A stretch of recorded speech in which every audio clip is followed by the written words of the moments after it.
What is also true is that the occupation and what's happening to Palestinians is unbearable. There are people right now who are dying who have nothing to do with what Hamas did.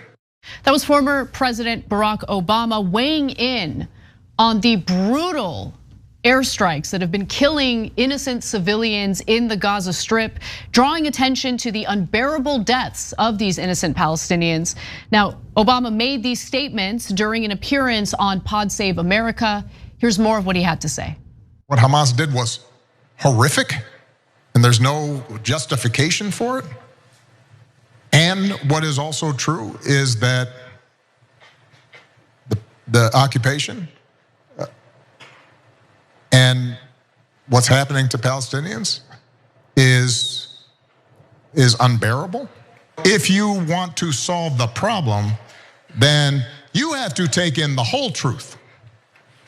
And you then have to admit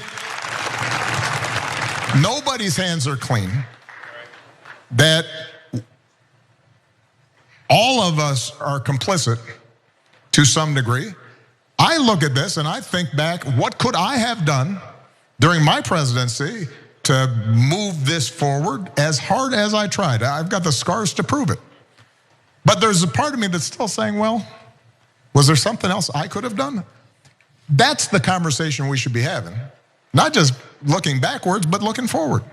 Now, typically when a former president comes out and says something that seems provocative or courageous, I'll be critical of them because it's like, hey, where was that courageous attitude when you were in charge? But to be fair to Obama, he actually had a notoriously frosty relationship with Israeli Prime Minister Benjamin Netanyahu, because he was one of the few presidents American presidents who was willing to demand that Netanyahu pump the brakes when it came to illegal settlements and when it came to any brutality toward Palestinian civilians.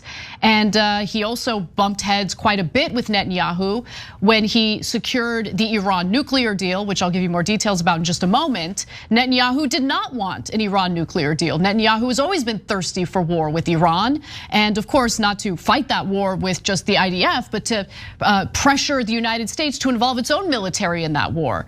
So here's a video just kind of summarizing some of the issues they had when Obama was in charge. Analysts say President Obama and Israeli Prime Minister Benjamin Netanyahu despise each other. There's a fundamental sense of mistrust. Former State Department insider Aaron David Miller calls the relationship the most dysfunctional ever. Each side thinking the other is ignoring their interests. I think the president looks at Netanyahu. He doesn't feel that there's much respect for American interests. And the prime minister looks at the president and considers him bloodless and insensitive when it comes to really understanding Israeli needs. Remember that supposed to be private exchange between the then French president and Obama in 2011. Sarkozy saying, "I cannot bear Netanyahu. He's a liar." Obama responding, "But I have to deal with him even more often than you." But look, it wasn't just Obama who had deep issues with Netanyahu. So did Donald Trump. You've probably heard that Donald Trump and Benjamin Netanyahu, or Bibi as he's called, were best buds, that it was a bromance. Well, turns out that's bull. By the end of his presidency, Donald Trump couldn't stand Netanyahu. He thought Netanyahu was disloyal and ungrateful for everything he had done for him. By the time I talked to Trump in April 2021, he was over Bibi. I haven't spoken to him since, right? I didn't talk to him. That's right. Donald Trump said F him when it came to Benjamin Netanyahu. And one more clip that's really important, because Trump disclosed that he did not believe that Netanyahu was ever really serious about pursuing peace. Let's watch.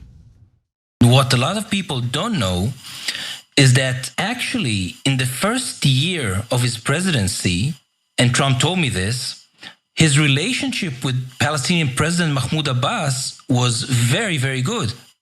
And it was almost like a father. I mean, he was so nice. Couldn't have been nicer. Now, the world and me, before I met with both of them, I thought it was the exact opposite. I thought the Palestinians were impossible, and the Israelis would do anything to make peace and a deal. I found that not to be true. And I find it very interesting and actually kind of surprising that, like Obama and Bill Clinton, Trump also came to the conclusion that Bibi was not sincere about wanting peace with the Palestinians. I think he just tapped us along. They just tap, tap, tap. I don't think Bibi ever wanted to make peace.